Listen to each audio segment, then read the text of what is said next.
I'd first say video content overall. Be really clear on what goal you're trying to achieve with your video content. Video can be an extremely powerful tool for learning and especially for self-paced learning on the internet. And so make sure that you do your best to uh, start with a goal and then dig into the actual details of the video and build something that's really powerful for your audience. So at the content strategy level, I'd say video, it doesn't necessarily have to be part of your content strategy, but video itself can fully enrich your content and take it to the next level.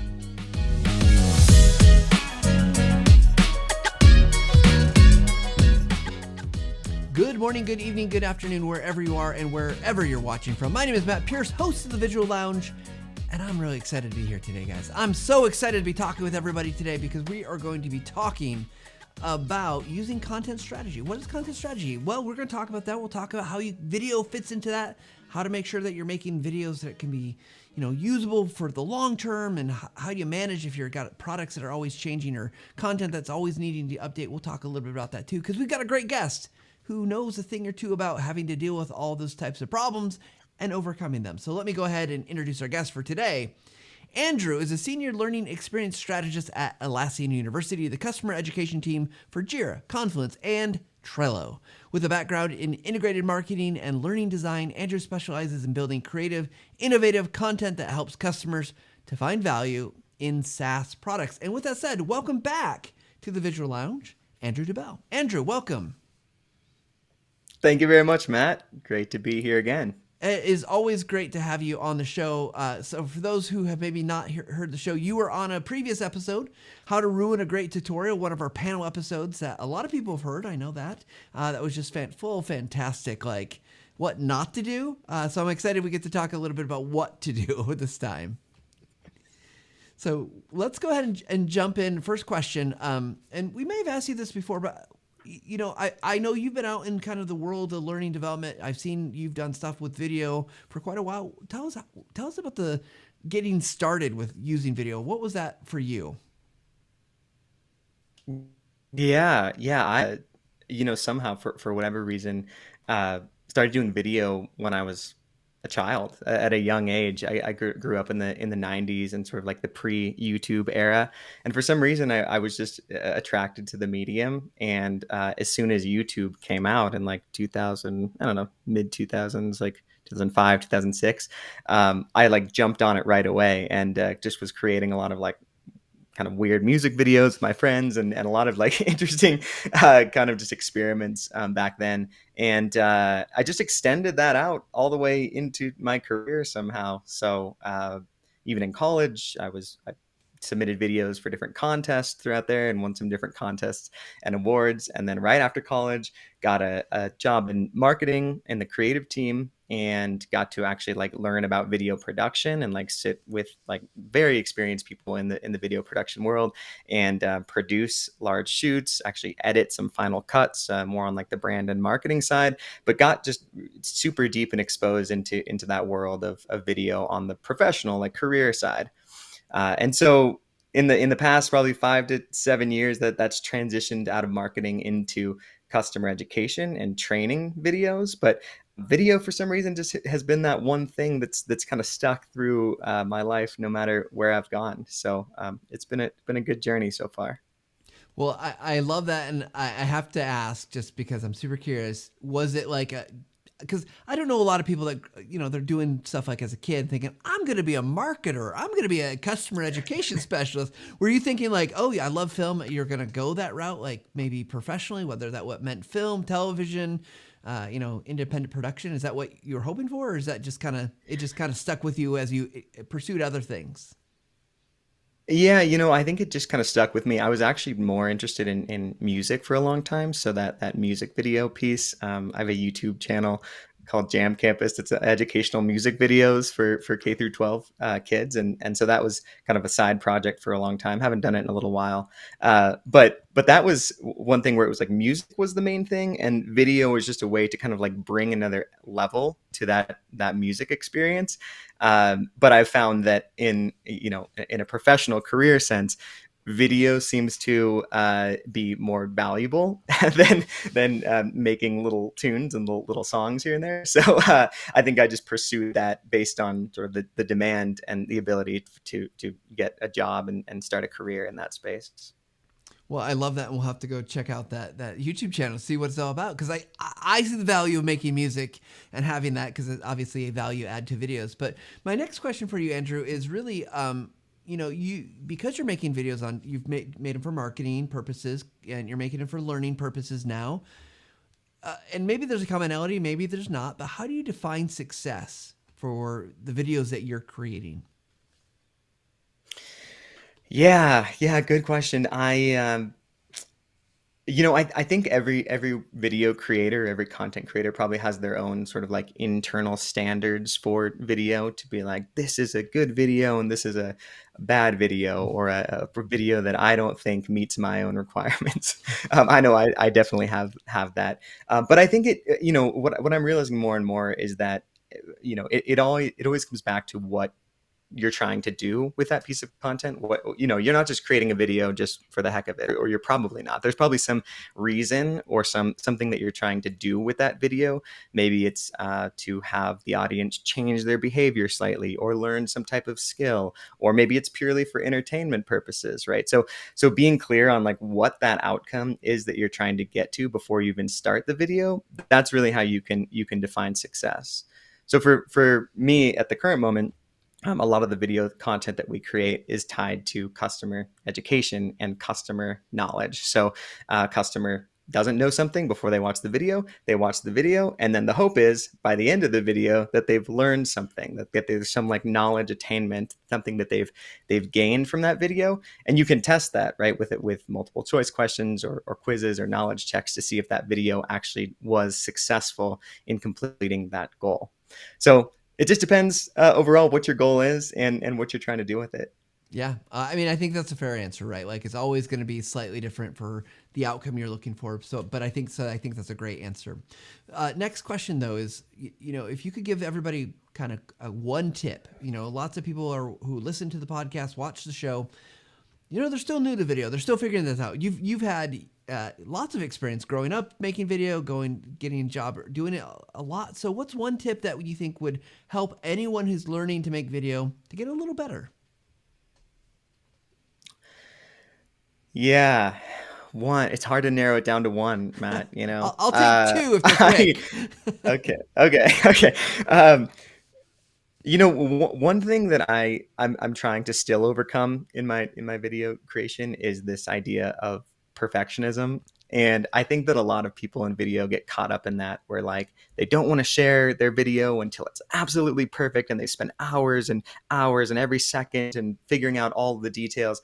And my tip is more to just take a slightly like more relaxed approach, especially when you're working with a new customer, a new team, or new client, to start off.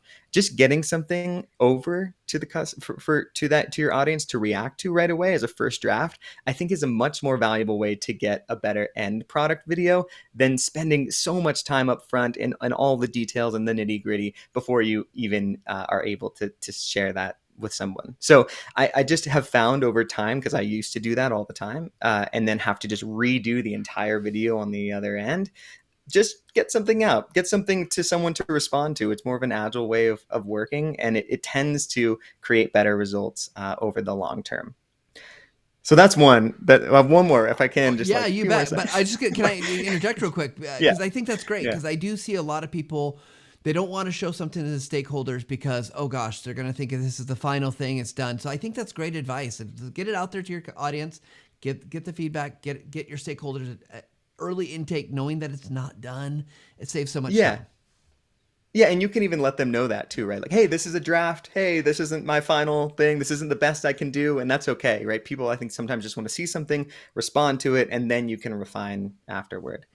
Okay. Um, So the other thing I just second want to tip. throw in, because it's just very relevant at the current moment, is this idea of AI, right? There's this we have, it's in the news everywhere. Everyone's talking about it. Oh man, AI is going to take over content development, and I my guidance around that is just to not be afraid of that technology. I think it's a really interesting tool, and there's a lot of interesting ways to use it. And I think it's for all of us as video creators to experiment with that tool and figure out how we can push it to its limits and see how we can use it to help our processes and the way that we build content ourselves. So I know I just sense a lot of fear out there around these new emerging technologies, and I'm just trying to encourage everyone to just, hey, sign up, check it out, try it out, and then see how you can actually use it.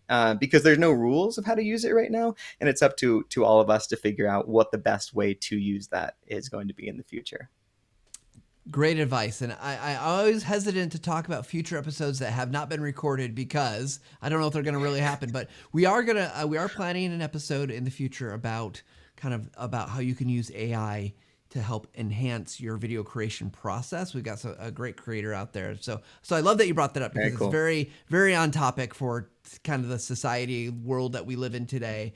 But with that said, I want to talk more about content strategy and the work that you do. So a couple kind of ground things here to help us understand. First of all, tell us a little bit about what Atlassian University. Now, I read in your bio, obviously, and somebody might say, I don't know Atlassian, or maybe they don't know Jira or Trello. Hard to believe that someone doesn't know those tools, at least one of them. But for those who might not, tell us, what is the Atlassian University? Yeah, so at Atlassian University, we are the customer education team at Atlassian overall. So our goal is to train customers essentially on how to use Atlassian products. So you can imagine somebody brand new to a product and they have no idea how to use it at all. But our team's job is to create content so that they can learn how to use it. Some may need to administer the product. Some may need to actually build their career around a product. So content is the main thing that we build to be able to enable those customers to learn how to use Atlassian products overall. Okay, so that makes sense. Perfectly clear. Now, I've used this term content strategy, and I'm curious from your viewpoint of the world, especially from a customer education kind of view, what is content strategy, or what does that mean for you in your role? Yeah, and content strategy traditionally is actually, or I see it more as a marketing function. Mm-hmm. So I know Matt, you're pretty familiar with this, but probably on your side, content strategy is very much tied to marketing and getting customers in at the top of the funnel and building up the brand and having them some way lead to a product sale. On our side, it's a little bit different, right? Because we're not traditionally a marketing function. Customer education is still a kind of a new type of team in companies, and so I think it's still trying to figure out what exactly it does. Mm-hmm. But most of the customers that we serve, you can imagine, are in a post sales motion, right? So customers have already purchased Jira or Confluence, or they're already using Jira Confluence, and they just need to know how to use it most effectively to get their job done. And so we're not necessarily the content that we're creating trying to trying to drive customers to purchase the product like traditional content marketing. What we're trying to do is to get them to stay with the product, right? To get them to not leave the product because they know how to use the product so well that they continue using the product and that they then roll it out to other people in their organization. They become a champion of the product and they continue to use their product over their entire career. So that's where the content strategy is a little bit different, where the strategy on our side is to build content so that customers will continue using products after they've already purchased it, if that makes sense. No, it makes so much sense because you want. I mean, look, we're talking business terms, and it might sound funny, but it's like make that cost to switch really hard because if I know a tool really, really well, right? It's like, oh, if I have to change to something else because it's so you want you're not just you're not tricking them, but you're getting them to use it, making it useful for them, right? Making sure they're getting the value out of the money they spent, and that makes it makes complete sense to me in terms of like. You've got to design and think about what that content is, how you're going to approach it, how you're going to deliver it, where it's going to live, what's the interaction points that the customer has. So I love that. For you, as you start thinking about this kind of big picture, you guys have chosen the word university, and university carries with it connotation just as much as like I've got the TechSmith Academy, kind of similar ideas and maybe a slightly different approach, but like those carry big. That's a big word. University means I know what a university means. I think about like, okay, there's this all inclusive kind of education that's happening. For you, what are some of I guess the challenges of content that you're facing in terms of helping to make sure you got the right strategy or the right approach or the right content? What walls do you kind of rough up against? Because I mean, there's probably a million things you could do. You've got products that are well established in the marketplace. They've got so much rich feature functionality. So, what are you? I guess what's keeping you up at night, Andrew? Oh, this is I didn't know this was going to turn into like your Oh therapy man, session, Matt, but too here we many go. things. Yeah, right. I don't know if we want to go there. Yeah. Um, I think I think one of the things that we're trying to there I mean many things that we're trying to grapple with at the moment, but one is prioritization of content, right? When you're at a company the size of Atlassian, and there are, say, 17 or more products, right? I don't even know. There's a lot of products in the Atlassian suite. It can be difficult to prioritize what type of products we focus on and where we focus our limited resources on that content. So what we're currently trying to do is figure out what that prioritization model looks like and how we decide, oh, we're going to make this piece of content over this piece of content because we think that that's going to have a bigger impact on our goals overall.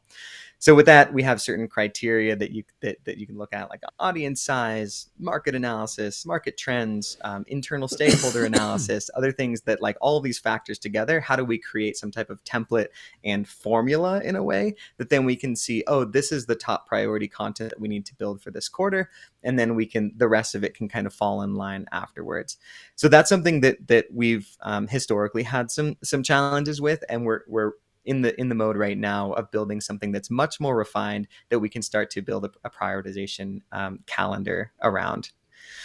So, So oh, go ahead. that's one. Oh yeah, yeah. No, please. I'm just curious, and I don't want you to like try to give. I'm not trying to have you give away anything you shouldn't give away, but I'm really curious. What Yeah. are some of the decision points in that? Because I think this is a thing that I think a lot of people struggle with, right? Like I've got Mhm. too many things I need to do.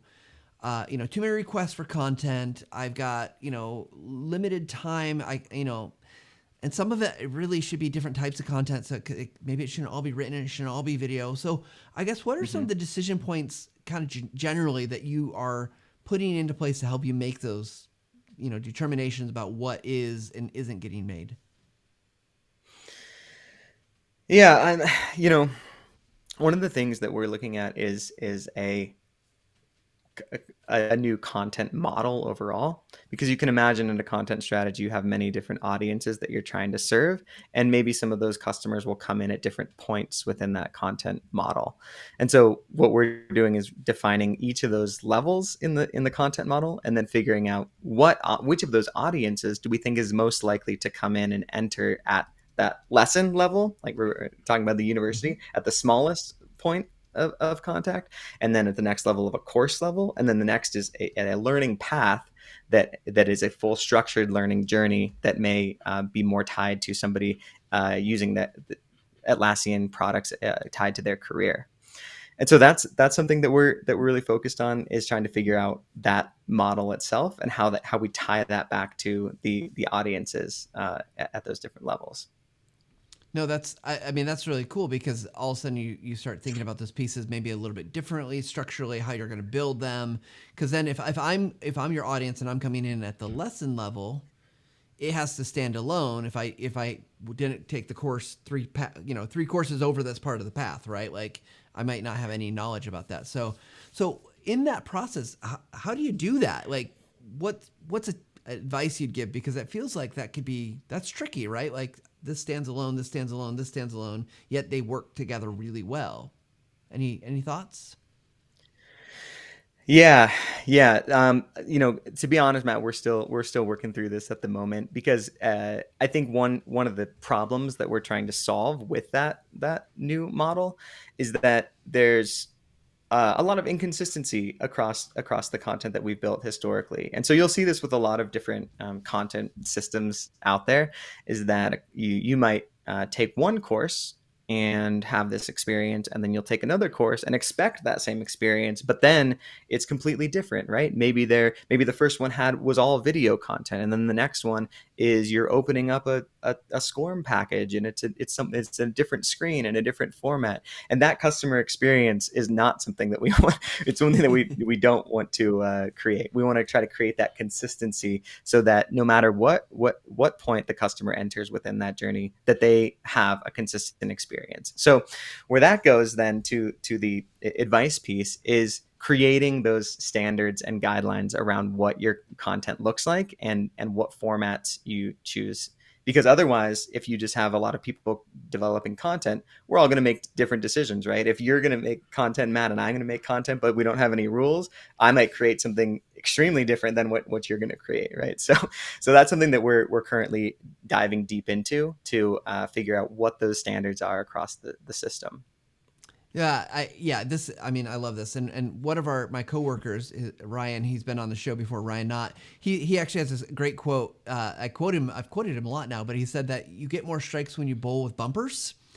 And to me, this is what you're talking about, right? Like you have these bumpers, you have these rules, you have these structures so that you're going to hit the strike. You're going to get this consistent, approachable, whatever it is you desire it to be, versus if I'm just, throwing gutter balls. We're taking the analogy too far, but so that makes a lot of sense. I'm curious because you mentioned content types, right? And I mean, look, we're a show about using images and videos in the workplace. So obviously there are different costs, different trade-offs if you're going to make a document, a PDF or some, written course versus an image heavy course versus video versus even an interactive scoring package, right? Like there are different trade-offs. So when you're working with a team and you're designing and developing these things, help me understand like what goes into your thought process about when you decide to use any of the different medium that are available to you, because I think again,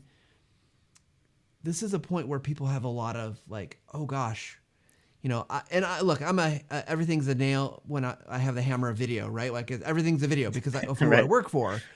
But Mm-hmm. I know from that just understanding of creating great learning content that that's not really the best approach. So I'm curious, how do you decide what media or mediums you're going to do? And then, well, I want to talk more about the consistency because it does feel like, gosh, some things just are going to be like, yeah, let's make this text video. Is that really an inconsistent experience? But content type first, Mm-hmm. and then we can talk about that.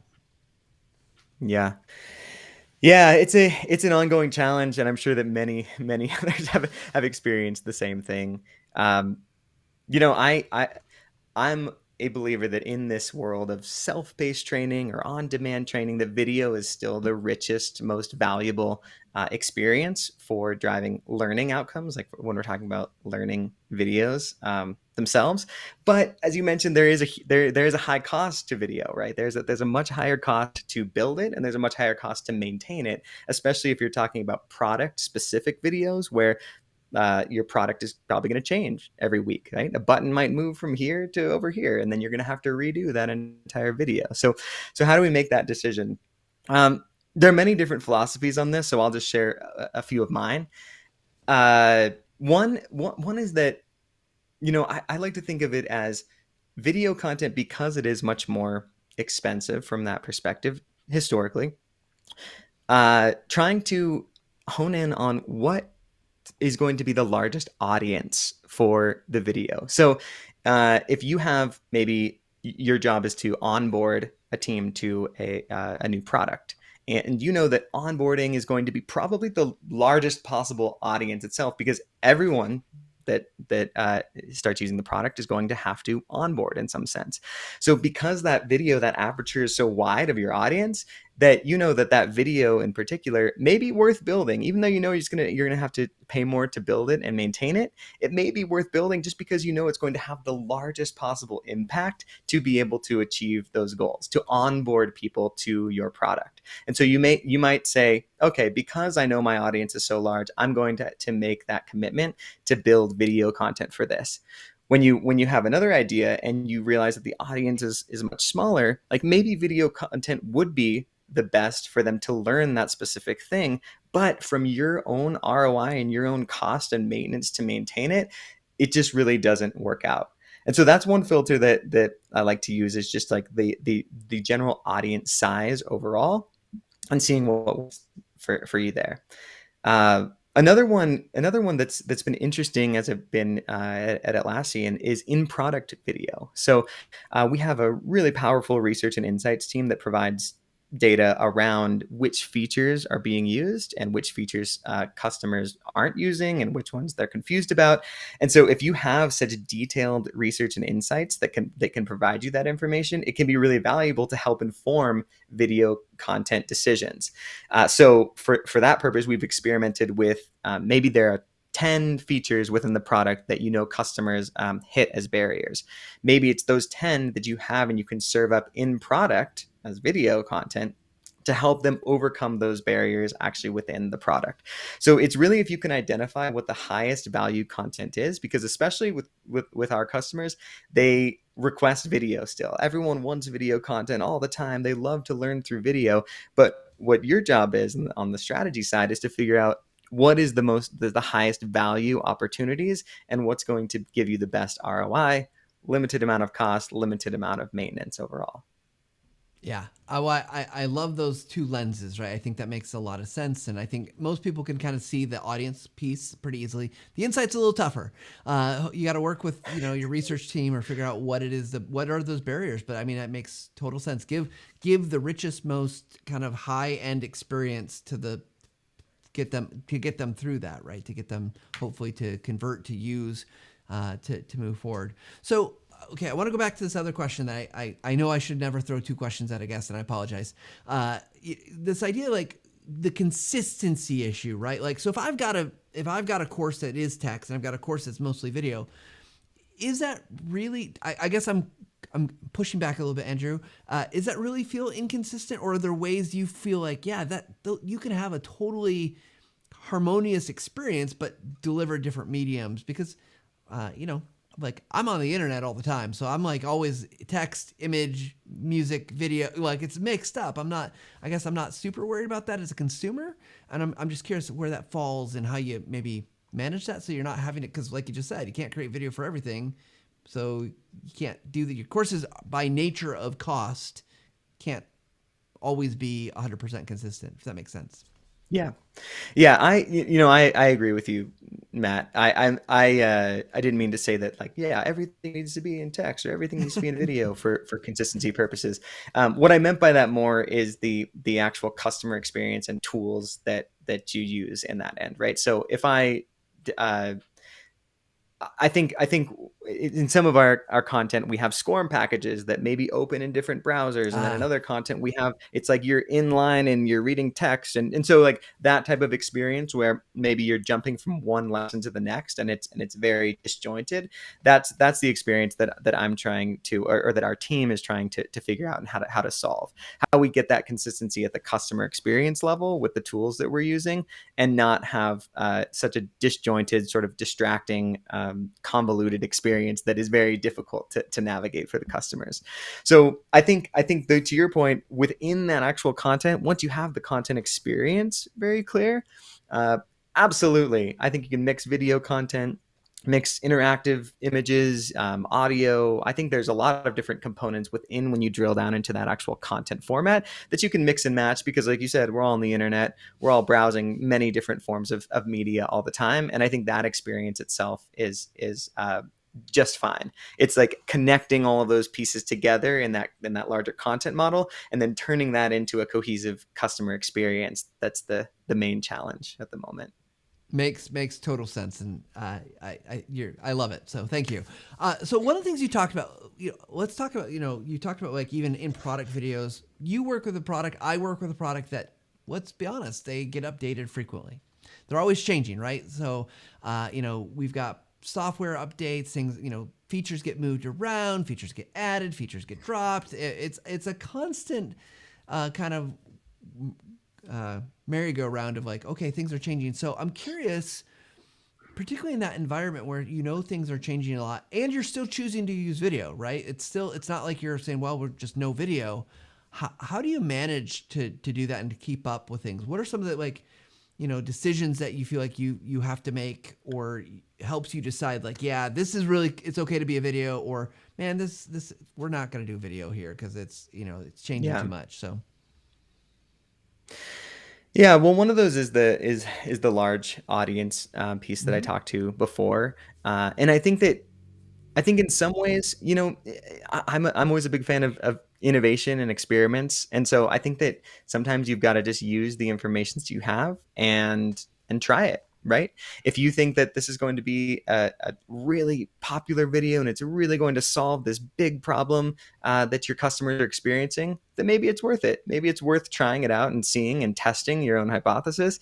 And then once you launch that out to customers and you find that, oh, actually, no one's watching it or no one's finding this useful, then you have more information to then go inform your decisions later on. I've been fortunate that on the team I'm on now, there's this very much a mindset of experimentation and innovation, which I think is absolutely critical for every team. And so now, after being there for 2.5 years, we have tons of different experiments that we've run over the last few years, and now we can be more refined on what we decide to use as a video. Because I'll be honest, I've made a bunch of videos in the past 2.5 years, and some of them have done really well. Most of them haven't really performed at all, right? So, but that's good information to know, right? That's good information to see, oh, why are these videos the ones that are doing best, and how can we replicate that success across all of our other products or across all of the other content that we're going to create. So I'm a big fan of just replicating those successes in any way that you can. And once you do have successes, then you can dig deeper into that and ask customers, why did this work? Or what about this video in particular did you find most valuable? So that's been really, really helpful for us over the last few years. And I know that not everyone has that ability to do that, but no matter what content you put out, make sure that you monitor its performance because it can help inform those future decisions for you. Yeah, so I'm curious, Andrew, as you're working with the designers, I know you're probably still designing some of that content. Are there strategies that you're using to compartmentalize or componentize your videos to make it easier to switch things out, or is it like normally just like, hey, we're gonna write this video, it's gonna be what it is, and if we have to do it, there's going to be a cost to do kind of everything? Or are you getting good about like saying like reusable parts and make it easy to swap things Mm. out? I'm curious just from that approach, because I think a lot of people would love to go to that, but they don't. I don't know if that's really realistic always. Yeah, yeah. I think that's still a challenge, and we haven't found any tools in our toolkit so far that can do that very easily in an automated process. Maybe Camtasia, I don't know. Maybe there's an update coming around that. But we don't currently have that where we can apply that across many videos and plug and play different pieces of the content within those in and out. What we are experimenting with is at that next level, at the, let's say, lesson level or course level, where we can make universal changes across the system Mm-hmm. if there is a piece of content that's reused in multiple lessons or in multiple courses, we can just change that out very easily. But that doesn't get down to the granularity of within a video within that lesson. So that's something that we're still trying to work through and figure out what the best approach would be for that. Well, when Camtasia has that feature, I'll let everybody know. It's not today, but I think Okay. it's a design question, right? There's I don't think that there's really many tools or any tools that I know of that could do that. But I do think about from a design perspective, how do you make components or pieces so they're a little bit easier to swap in and out? Especially if you have like a feature of a program that you're teaching about, right? That Hmm. that's volatile. It's going to change. The development team is experimenting with it, where it's at, placement, stuff like that. But I know for us, one of the things that we often think about from a particular customer education, but also marketing side of things is like, we're looking at things like, did this really change? Like I'll use the record button in Camtasia as an example. So record button's big and it's red.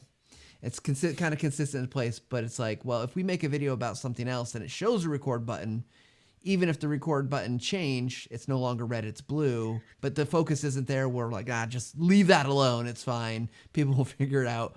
But then the other piece is like, can we really just swap out this view of it? And that's hard. It's hard to design for that. But that's what I was kind of curious about, if you're making design decisions Yeah. that way. Yeah, we've done that. We've done that absolutely. Like there's a filter that you run it through of does this really impact the customer's experience, right? This button changed or it just moved slightly. Like at what level does it actually impact that customer experience? Where now the video that you've created is more confusing because it has different language or it's a completely different user interface.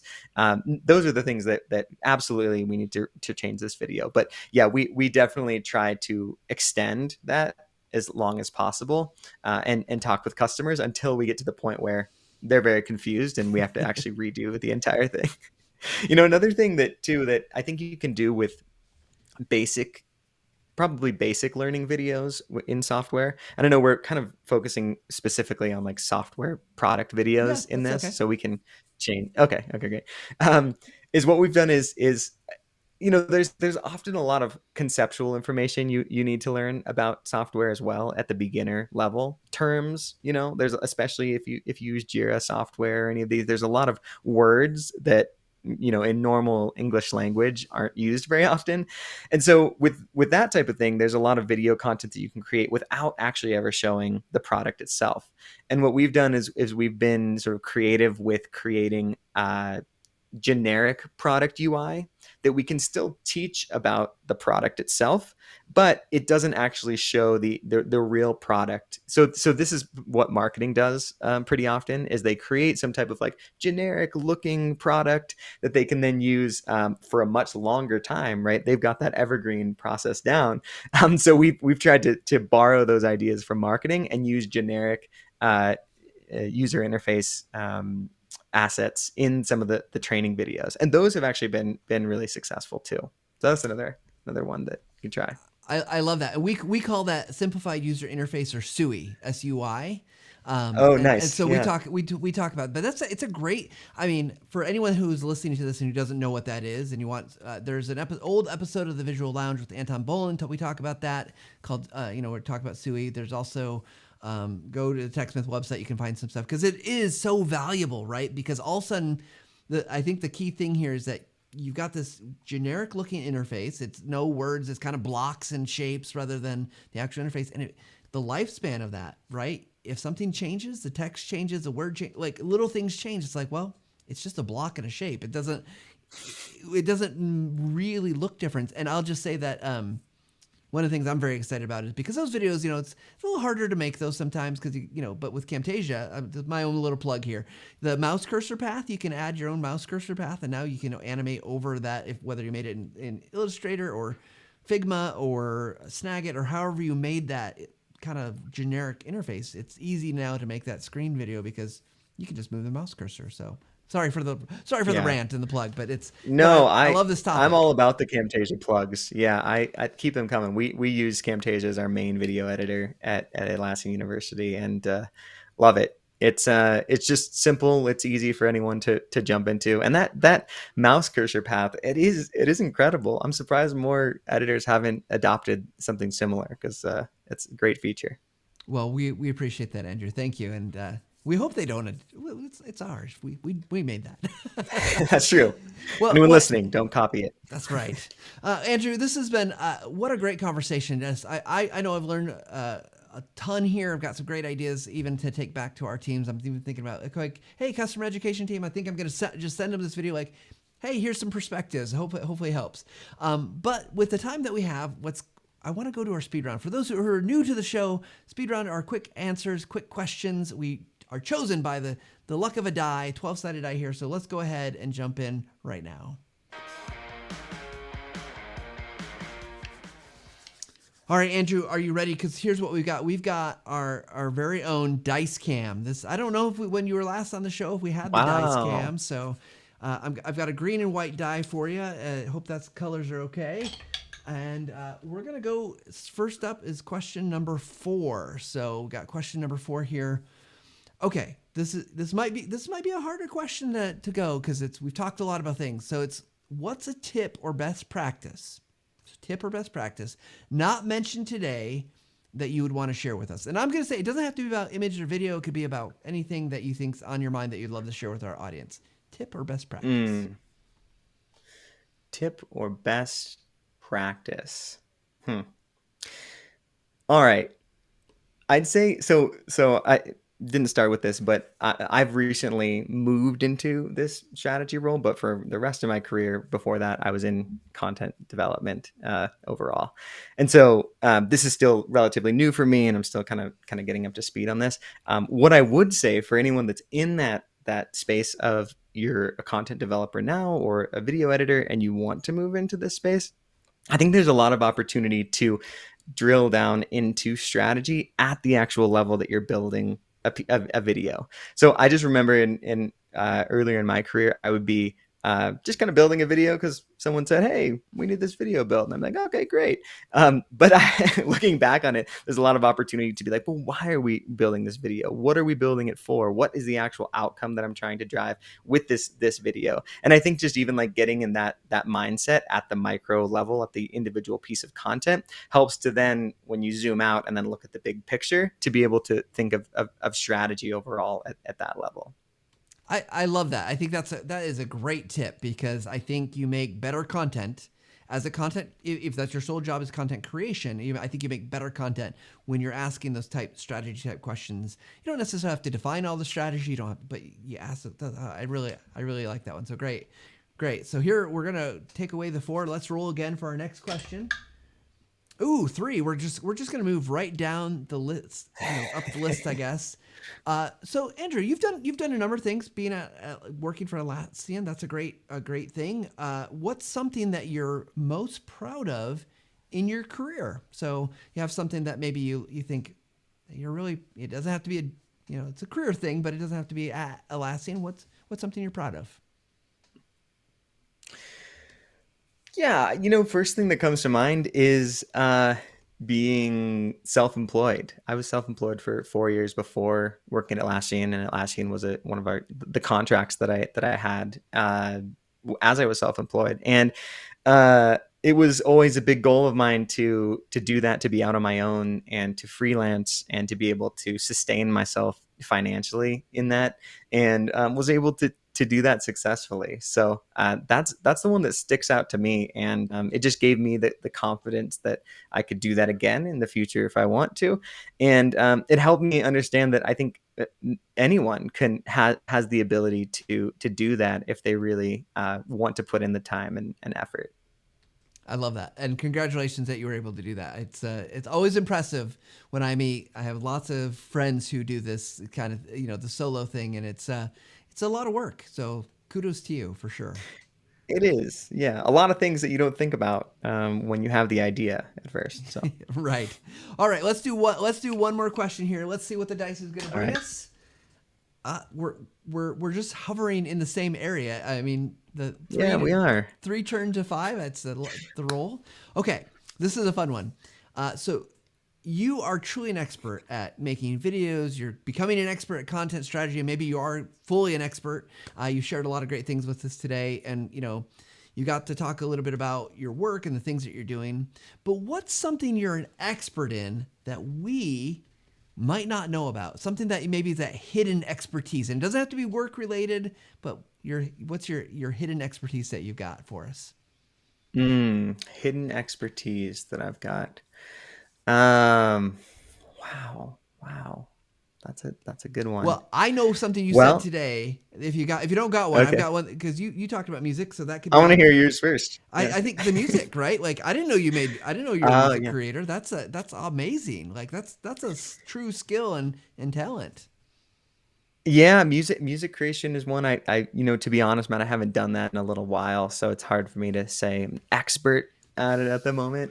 My real thing and hobby outside of work are ball sports. So I just grew up playing all sorts of different sports, and today I play tennis, golf, basketball, soccer, just any sport out there. So I have sort of a natural knack for hand-eye coordination for some reason, and it just makes playing sports a lot of fun. So that's been my thing, ball sports.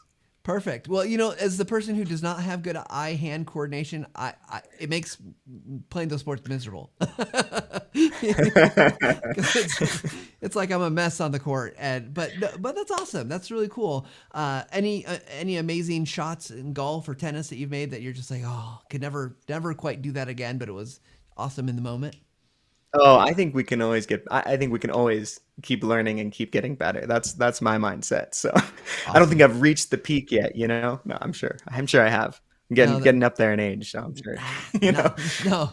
Yeah, I'm sure you. Even then, it's in the craft, right? It's maybe not in the power or the Right. fit. It's in the craft. So, Exactly. well, Andrew, Right. thank you again for sharing your expertise with us. Thank you for sharing with us so many great ideas and thoughts. If someone wants to connect with you or learn more from you, where should they go? Yeah, LinkedIn's probably the best place at the moment. I check that pretty often, so send me a message or just connect with me on there, and yeah, love to catch up. Perfect. Perfect. So, Andrew, we like to ask our guests at the final to share with us their kind of summary, their final take. So, I'm curious for you from today's show, what is your final take?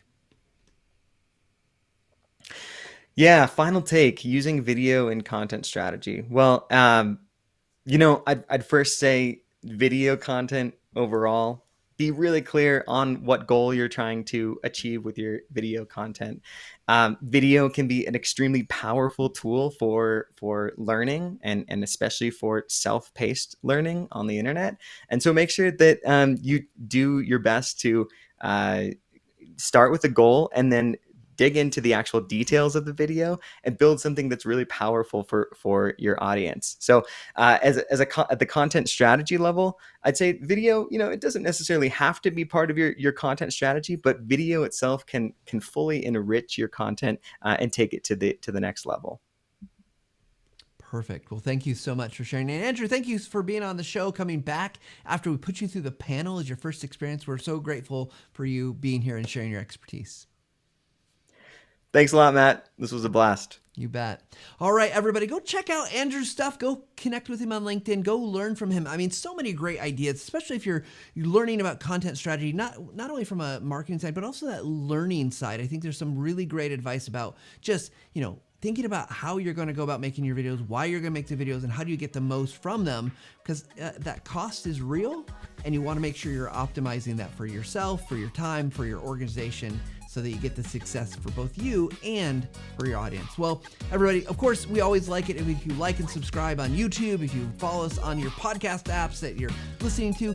In fact, one of the things I'm asking lately is go out to Apple. If you listen on Apple, go leave us a review. I get to see those reviews. It helps the show get found. We want more people to learn and grow with us along the way about using images and video in the workplace, because we think there's a lot there for everybody to help them to be more successful. So, of course, as we like to end with our mantra every time at the end of the show, we hope you take a little time to level up every single day. Thanks, everybody.